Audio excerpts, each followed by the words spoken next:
सिर्फ लिखे हैं कि फलां टॉपिक में फलां चीज कवर की गई। ठीक हो गया जी। अब सबसे पहले अगर आप देखें तो वो कह रहा है कि introduction to financial statements. Basically 5 तरह की फाइनेंशियल स्टेटमेंट्स होती हैं। एक होती है बैलेंस शीट, एक होती है इनकम स्टेटमेंट, एक होती है कैश फ्लो, एक होती है ऑनर्स इक्विटी और एक होती है नोट्स नोट्स टू अकाउंट्स। ठीक है, सबसे पहले बैलेंस शीट। बैलेंस शीट में एसेट्स, लायबिलिटीज और कैपिटल होता है। बैलेंस शीट में क्या होता है? एसेट्स, लायबिलिटीज और कैपिटल होता है। और ये क्या शो करती है? ये क्या शो करती है कि फाइनेंशियल पोजीशन शो करती है खास डेट को। फाइनेंशियल पोजीशन शो करती है खास डेट को। ठीक है, तो उसको हम बैलेंस शीट बोलते हैं। बैलेंस शीट में एसेट्स, लायबिलिटी और ऑनर्स इक्विटी के इक्वल होते हैं। एसेट्स कितनी तरह की होते हैं? मेन ऑपरेटिंग एसेट्स हमें उसने बताए हैं। ऑपरेटिंग एसेट्स वो होते हैं जो ऑपरेशंस में यूज होते हैं, बिजनेस को ऑपरेट करने में यूज होते हैं, जैसे property, plant, land, building, machinery, vehicles. Non operating assets वो होते हैं जो कि they are not at the time in operate, जो ऑपरेशन में यूज नहीं होते। मसलन कैपिटल वर्क इन प्रोग्रेस या प्लांट और द बिल्डिंग इन कंस्ट्रक्शन, यानी वो चीजें जो कि इन प्रोग्रेस हैं, जो इन प्रोग्रेस हैं, जो बन रही हैं, अभी बनी हुई नहीं है, मुकम्मल नहीं हुई हुई, यार उनको तो हम इस्तेमाल ही नहीं ना कर सकते। नॉन करंट एसेट्स कौन से होते हैं? जिनकी useful life more than 1 year होती है उनको हम नॉन करंट एसेट्स कहते हैं, और जिनकी useful life less than 1 year होती है वो करंट एसेट्स होती है। लाइबिलिटीज लॉन्ग टर्म वो होती हैं जिनकी लाइफ 1 साल से ज्यादा होती है। शॉर्ट टर्म जिनकी 1 साल से कम होती है, जैसे पेएबल और इक्रूड्स। ऑनर्स इक्विटी क्या होती है? मालिकों का पैसा। इन्वेस्टमेंट बाय द ऑनर कैसे निकलती है? जब कैपिटल में से लाइबिलिटी को माइनस करती है तो निकल आती है। इसके अंदर क्या क्या शामिल होता है ऑनर्स इक्विटी में? सबसे पहली बात, इसमें कैपिटल शामिल होता है। दूसरे नंबर पे इसमें प्रीमियम शामिल होता है। तीसरे नंबर पे इसमें रिजर्व्स शामिल होते हैं। चौथे नंबर पे इसमें रिटेन अर्निंग शामिल होती है। ठीक हो गया जी। फिर हमें वो कहता है कि स्टेटमेंट ऑफ कंप्रिहेंसिव इनकम या इनकम स्टेटमेंट, ये और बैलेंस शीट दोनों एक ही काम करती हैं। वो क्या शो करती है? फाइनेंशियल पोजीशन शो करती है बैलेंस शीट। ये भी क्या शो करती है? फाइनेंशियल पोजीशन शो करती है। यहाँ पे लिखा होगा पीरियड, वहां लिखा हुआ है डेट। डेट और पीरियड में क्या फर्क होता है हसन? सर, दो डेट्स के दरमियान जितने दिन होते हैं उसको पीरियड कहते हैं, और जो दो डेट्स होती हैं उनको डेट कहते हैं।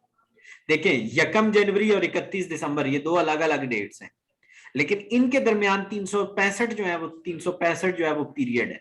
365 दिन कंपनी ने क्या किया? प्रॉफिट कमाया या लॉस कमाया? तो वो हमें कौन बताती है? इनकम स्टेटमेंट बताती है। बैलेंस शीट रिप्रेजेंट करती है फाइनेंशियल पोजीशन खास डेट को, खास टाइम को। ये करती है खास पीरियड की, यानी over the period of time जो फाइनेंशियल पोजीशन होती है वो इनकम स्टेटमेंट डिपिक्ट करती है। ठीक हो गया। रेवेन्यू, इनकम और सेल्स क्या होती है? इनकम स्टेटमेंट में जो पहला आइटम होता है वो सेल्स का होता है। जो प्रोडक्ट हमारी है, जो हम सेल कर रहे हैं या हम सर्विसेज प्रोवाइड कर रहे हैं, उस प्रोडक्ट को बनाने पे हमारा जितना खर्चा आ रहा है वो हमारा कॉस्ट ऑफ सेल्स है। सेल में से कॉस्ट ऑफ सेल जाएगा तो ग्रॉस प्रॉफिट आ जाएगा। उसमें ग्रॉस प्रॉफिट में से ऑपरेटिंग एक्सपेंसेस में पता है कौन से आते हैं? एडमिन और सेलिंग एक्सपेंसेस आते हैं।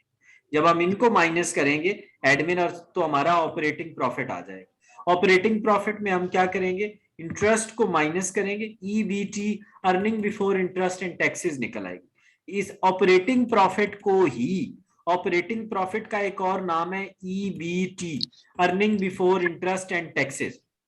ठीक हो गया। इसमें से हम ईबीटी जो है ना, इसमें इसको ऑपरेटिंग प्रॉफिट भी कहते हैं, बल्कि इससे पहले होती है ईबीआईटी, उसको हम ऑपरेटिंग प्रॉफिट कहते हैं। क्या कहते हैं? Operating profit. इसमें से हम माइनस करते हैं इंटरेस्ट को। इसमें से हम किसको माइनस करते हैं? इंटरेस्ट को। तो हमारा निकलेगा ईबीटी।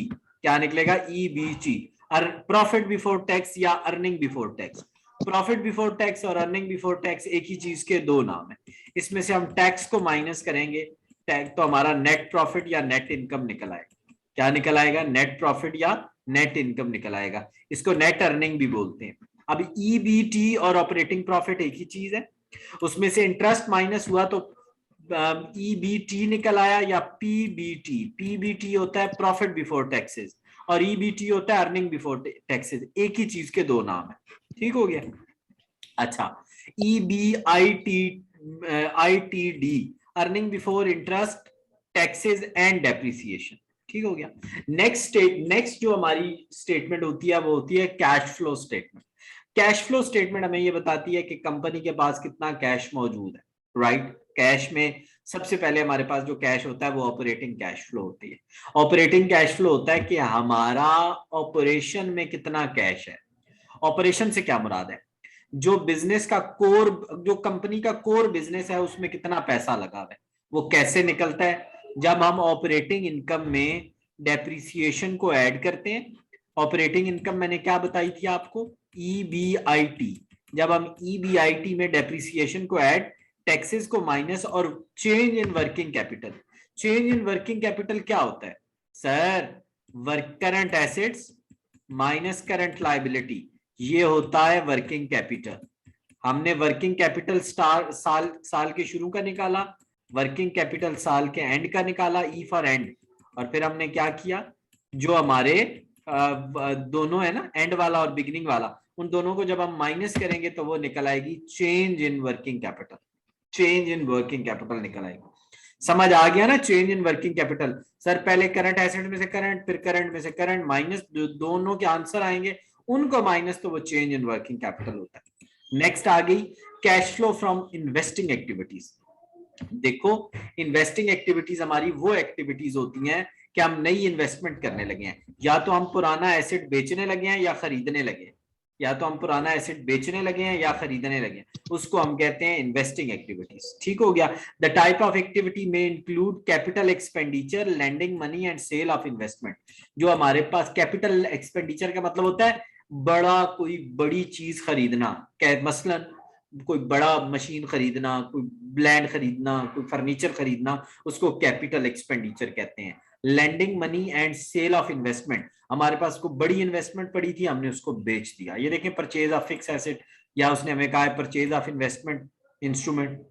नेक्स्ट है फाइनेंसिंग एक्टिविटीज। फाइनेंसिंग एक्टिविटीज वो एक्टिविटीज होती हैं जैसे बॉन्ड का इशू करना, जैसे शेयर्स का इशू करना, जैसे लोन की रीपेमेंट करना, ये सारा उसके अंदर आता है, ठीक हो गया।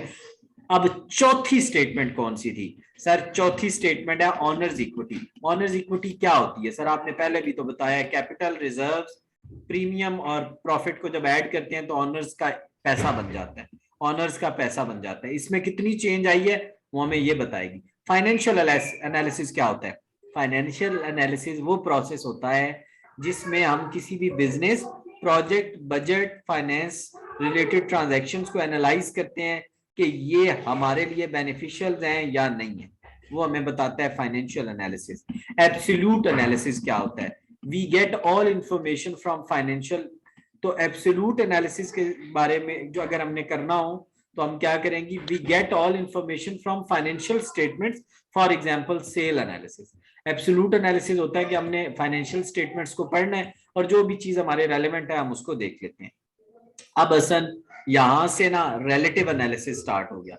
ये जो रिलेटिव एनालिसिस होता है ना खलील, इसको हम बोलते हैं रेशियो एनालिसिस। अब इसके मुख्तलिफ आगे टाइप्स हैं, लेकिन मेन जो होती है वो रेशियो होती है। Index, ratio, differential, common size, trend और रिस्क एनालिसिस, ये हम बात कर रहे हैं फाइनेंशियल एनालिसिस की, ठीक हो गया। फाइनेंशियल एनालिसिस पढ़ा, फिर एब्सोल्यूट पढ़ा। एब्सोल्यूट और रिलेटिव में क्या फर्क होता है, देखो, सेल, इस साल सेल हुई 2 लाख की, इस साल सेल हुई पिछले साल की निस्बत 20%। अब दोनों में क्या फर्क है, इस साल सेल हुई 20, पिछले साल की निस्बत 80% लगा लो, 20 बहुत कम हो जाएगी। इस साल सेल हुई 2 लाख, सर 2 लाख एब्सोल्यूट, हमें पता है कि 2 लाख रुपए की बेची है, ये होता है एब्सोल्यूट एनालिसिस।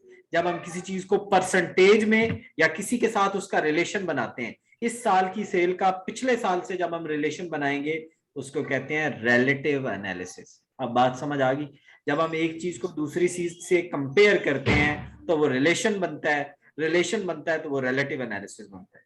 अब दोनों में ये फर्क होता है, रिलेटिव एनालिसिस में चीजें रुपीस की सूरत में होती हैं, एब्सोल्यूट फिगर की सूरत में होती हैं, और सॉरी, एब्सोल्यूट में चीजें जो होती हैं वो रुपीस की सूरत में होती हैं, नंबर्स की सूरत में होती हैं। रिलेटिव में चीजें टाइम्स की सूरत में होंगी, इतने, ये उसका इतने टाइम है, ये उसका इतने परसेंट है, तो परसेंटेज में होगी। कल इंशाल्लाह हम रेशियो एनालिसिस को उड़ा के रख देंगे और मेरे ख्याल में ये रेशियो एनालिसिस पे ही है, इससे आगे इसके अंदर और कोई नहीं है कोई खास चीज। ठीक हो गया चैंपियंस। हसन फिर शाम में मैं आपको लेता हूँ लूप में।